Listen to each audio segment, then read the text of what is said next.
જય Hind. Gujarati study and education ચેનલમાં તમારા દરેકે દરેક મિત્રોનું હાર્દિક સ્વાગત છે. તો મિત્રો, આજે આપણે વિડીયોમાં જોવાના છીએ કે ધોરણ 9 થી 12ની દ્વિતીય વાર્ષિક પરીક્ષા 2024 ચાલુ થઈ ગઈ છે, એટલે કે શરૂઆત થઈ ચૂકી છે. તો મિત્રો, અલગ અલગ જિલ્લાઓની અંદર અલગ અલગ તારીખે અલગ અલગ વિષયના પેપર લેવાઈ રહ્યા છે. તો તમારી સમક્ષ મિત્રો જે મને પેપર મળે છે એ હું મૂકવાનો પ્રયત્ન કરું છું. અને તમે જે મિત્રો પેપર આવીને આવો જે તે જિલ્લાઓની અંદર, એ મિત્રોને હું જણાવું છું કે આપણા વોટ્સઅપ ગ્રુપમાં, જે તે ધોરણના વોટ્સઅપ ગ્રુપમાં તમે મને એની પીડીએફ ફાઇલ બની અને મને મોકલી આપો, જેથી કરીને હું યુટ્યુબ પર મૂકી શકું અને જે બીજા મિત્રો મોકલે છે તમને મદદરૂપ થઈ શકે પરીક્ષા પૂર્વે. તો મિત્રો, આ તમને એક વિનંતી છે. અને આજે આપણે વિડીયોમાં તમારી સમક્ષ આજનું એટલે કે તારીખ 30/1/2024નું એટલે કે આજનું છે સાદીપની વાલ્મીકી વેદવ્યાસ અત્રિ વશિષ્ઠ વિશ્વામિત્ર શાળા વિકાસ સંકુલ મહેસાણાનું મિત્રો તમારી સમક્ષ પેપર મૂકવાનું છે. અને એ પણ છે તારીખ 1/2024નું મંગળવારનું પેપર છે. દ્વિતીય વાર્ષિક પરીક્ષા 2024નું છે. ધોરણ 9 છે, ધોરણ 9 છે અને વિષય છે હિન્દી. કુલ 50 બેકનો સમય આપવામાં આવે છે. એટલે આજનું જ પેપર તમારી સમક્ષ મૂકવાનો પ્રયત્ન કરું છું. તો વિડીયો પૂરેપૂરું જોજો. બીજી વાત મિત્રો કે આપણે ફક્ત ને ફક્ત અત્યારે પેપર મૂકીએ છીએ, સોલ્યુશન નેક્સ્ટ વિડીયોમાં મૂકીશું. કારણ કે અત્યારે તમારી સમક્ષ પેપર મૂકીએ તો તમારે એ પ્રશ્નો કયા આવે છે તમે એનું તૈયારી કરી શકો. બરોબર છે. તો આપણે ફક્ત સોલ્યુશન જોઈએ તો આપણે વિભાગ એ તમારી સમક્ષ મૂકવાનો પ્રયત્ન કરીએ છીએ. વિભાગ એ છે, જુઓ, गद्य विभाग है कि निम्नलिखित वाक्यों में से सही वाक्यांश चुनकर पूरा वाक्य फिर से लिखिए. प्रत्येक आए 1 अंक दिया गया है. पहला है मदन का गांव खाई जगह पहाड़ी क्षेत्र में था. मसूरी, शिमला, दार्जिलिंग या अल्मोड़ा. 4 ऑप्शन में से आपको सही चुनना है. दूसरा सवाल है जूही तात्या को खाई जगह से खींच कर ला सकती है. पाताल में से, स्वर्ग में से, नरक या कहीं से भी. गामा खाई जगह था संगीतकार, पहलवान, शिक्षक या कवि. आपको उनमें से आंसर देना है. आगे देखते हैं. निम्नलिखित प्रश्न का एक एक वाक्य में उत्तर लिखना है. किन्हीं 2, प्रत्येक का 1 अंक है. गांधी जी किन्हें अच्छे लगते हैं. बस कंडक्टर क्या लेकर लौटा. रानी लक्ष्मीबाई रोज क्या पढ़ती थी. आगे का सवाल है निम्नलिखित प्रश्न का उत्तर 2-3 वाक्यों में लिखना है. प्रत्येक के 2 अंक हैं. कालिदास का अज्ञानता किस बात से प्रकट होती है अथवा भगवान ईसा का कौन सा कथन स्मरणीय है, ये आपको लिखना है. आगे देखते हैं. निम्नलिखित प्रश्न का उत्तर 5-6 वाक्यों में लिखना है. गोवर्धन दास ने अंधेरी नगरी में ही रहने का फैसला क्यों किया अथवा बस कंडक्टर ने अपनी ईमानदारी कैसे बताई. अब देखते हैं विभाग बी यानी कि पद्य विभाग. ठीक है. सवाल एक है कि निम्नलिखित वाक्यों में ऐसे सही वाक्यांश चुनकर 2 पूरा वाक्य फिर से लिखिए. प्रत्येक का 1 अंक है. तुलसीदास जी के मत से खाजज्ञा पति पावन है. गणेश, श्री राम, श्री कृष्ण और हनुमान जी. लोग खाजज्ञा के सगे होते हैं, अपनों के, परायों के, संपत्ति के, विपत्ति के. सत्य सुंदर मांगल्य की नित्य हो खाजज्ञा. संवेदना, मनकामना, आराधना या साधना. आपको उनके आंसर लिखना है. ठीक है. अब देखिए काव्य पंक्ति कीजिए. धरती का धीर तू खाजज्ञा नभ से भी ऊंची उड़ान है. ठीक है. निम्नलिखित प्रश्न का एक एक वाक्य में उत्तर दीजिए. यानी किन्हीं 2 का, प्रत्येक का 1 अंक दिया हुआ है. प्रभु दानी है तो भक्त कवि क्या है. मांगने के बारे में रहीम क्या कहते हैं. फणिबंद कौन छुड़ाते हैं. ठीक है. इस प्रकार आपको आंसर देना है. अब देखते हैं आगे के.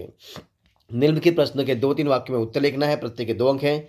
वैभव से क्या प्राप्त होता है अथवा तुलसीदास जी ने भगवान के कौन कौन से गुण बताए हैं. निम्नलिखित प्रश्न का उत्तर 5-6 वाक्यों में लिखना है. विपदा के बारे में रहीम क्या कहते हैं अथवा दिया है मनुष्य के लिए कोई भी कार्य असंभव नहीं है. धरती की शान काव्य के आधार पर अपने विचार प्रकट कीजिए. अब देखते हैं. व्याकरण विभाग है, विभाग सी. कौन सा है. व्याकरण विभाग. विभाग सी है व्याकरण विभाग. व्याकरण विभाग के हर प्रश्न का उत्तर उसके साथ दिए गए विकल्प में से ढूंढ कर लिखना है. ठीक है. पहला पॉइंट है निम्नलिखित मुहावरे का अर्थ देकर वाक्य में प्रयोग कीजिए. हैरान कर देना, चकित कर देना या परेशान कर, दोनों में से आपको उत्तर देना है. निम्नलिखित शब्द का विरोधी शब्द लिखिए. मूर्ख तो पंडित या नासमझ, दोनों में से एक लिखना है. निम्नलिखित शब्द का पर्याय शब्द लिखना है. आपा तो दोनों में से आप या अभिमान, दोनों में से एक लिखना है.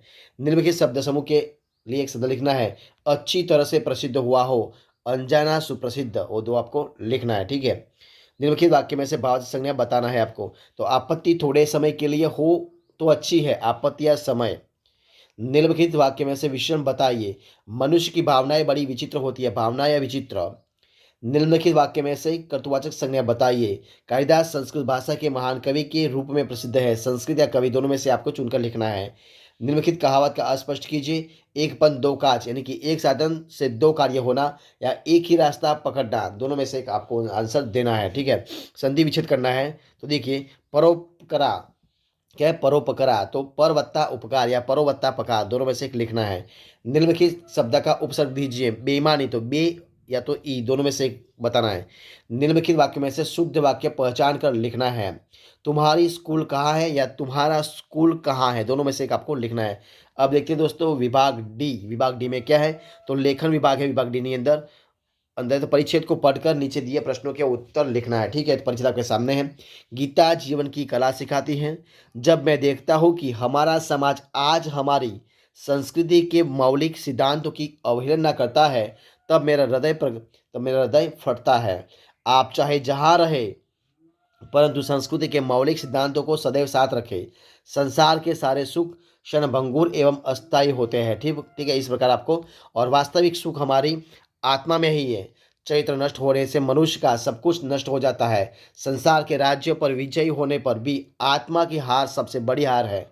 यही हमारी संस्कृति का सार, जो अभ्यास द्वारा सुलभ बनाकर कार्य रूप में परिणित किया जा सकता है। अब देखते हैं दोस्तों उनके अनुसार दिए हुए प्रश्न के बारे में चर्चा करते हैं। तो देखिए, प्रश्न है कि लेखक का हृदय कब फटता है, संसार के सारे सुख कैसे होते हैं, और मनुष्य का सब कुछ कब नष्ट हो जाता है, संस्कृति का सार क्या है।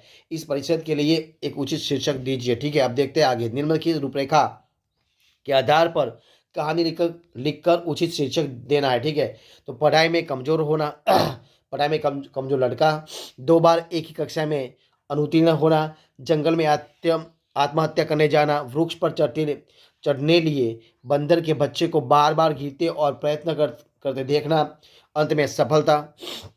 बंदर से सीख, लड़के का उत्साह लौट आना, प्रयत्न से उत्तीर्ण होना, सीख, तो आपको सीख देना है। ठीक है, अथवा क्या में दिया है, निम्नलिखित प्रलेखन कीजिए।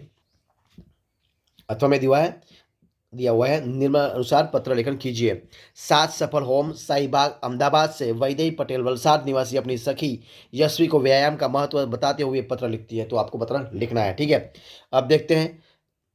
निम्नलिखित विषय पर लगभग 100 शब्दों में निबंध लिखना है। तो टॉपिक दिया है मेरा प्रिय त्यौहार, परिचय, प्रिय होने का कारण, त्यौहार की तैयारियां, मनाने का ढंग और उपहार। अथवा में दिया है हमारे जीवन में परिश्रम का महत्व, प्रस्तावना उनकी है, परिश्रम से लाभ, परिश्रमी व्यक्ति का समाज में स्थान और उपहार। और लास्ट में दिया हुआ है अथवा मेरा देश, एक और दिया है। तो परिचय दिया है प्राकृतिक शोभा, इतिहास, सभ्यता, संस्कृति, महापुरुष, दर्शनीय स्थान, उज्जवल भविष्य। दोस्तों इस प्रकार हम आज का जो वीडियो था इधर उनको हम खत्म करते हैं। तो अगर आपको मेरा वीडियो अच्छा लगा हो, पसंद आया हो, यूजफुल लगा हो, तो वीडियो को लाइक कीजिए, कमेंट कीजिए, आपके दोस्तों में शेयर कर दीजिए। और लास्ट में आपने अब तक इस चैनल को यानी कि Gujarati study and education channel को सब्सक्राइब नहीं किया तो उनको सब्सक्राइब करना मत भूलें। मिलते हैं ऐसे एक नए वीडियो में, तब तक बने रहें। जय हिंद, जय भारत।